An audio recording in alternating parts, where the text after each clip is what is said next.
নমস্কার বন্ধুরা, আজ আমি তোমাদের শোনাবো গোপাল ভাঁড়ের একটি গল্প। চলো শুরু করা যাক। একবার রাজা কৃষ্ণচন্দ্রের রাজ্যে এক নতুন মিষ্টির দোকানদার এলো।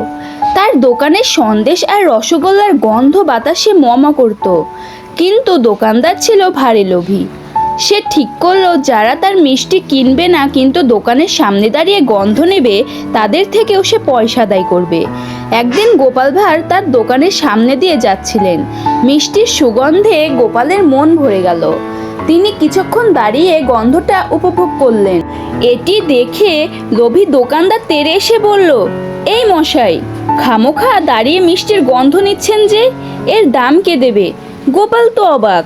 গোপাল বললেন, গন্ধের আবার দাম হয় নাকি? দোকানদার বললেন, আলবৎ হয়।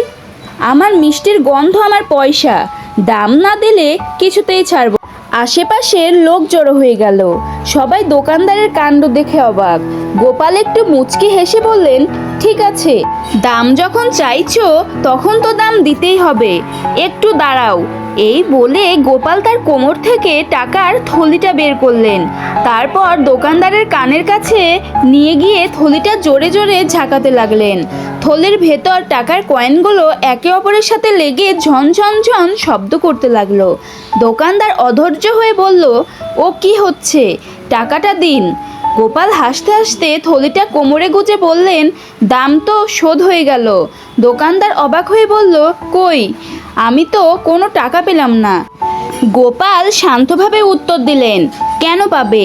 তুমি যেমন তোমার মিষ্টি বিক্রি না করে শুধু তার গন্ধটা দিয়েছো, আমিও তেমনই তোমাকে টাকা না দিয়ে শুধু তার শব্দটা শোনালাম। যেমন জিনিসের যেমন দাম, গন্ধের দাম শব্দের দামেই শোধ হয়ে গেল। গোপালের এই বুদ্ধির দীপ্ত উত্তর শুনে উপস্থিত সবাই হো হো করে হেসে উঠল। লোভী দোকানদার লজ্জায় লাল হয়ে গেল এবং আর কোনোদিন কারো কাছে গন্ধের দাম চায়নি।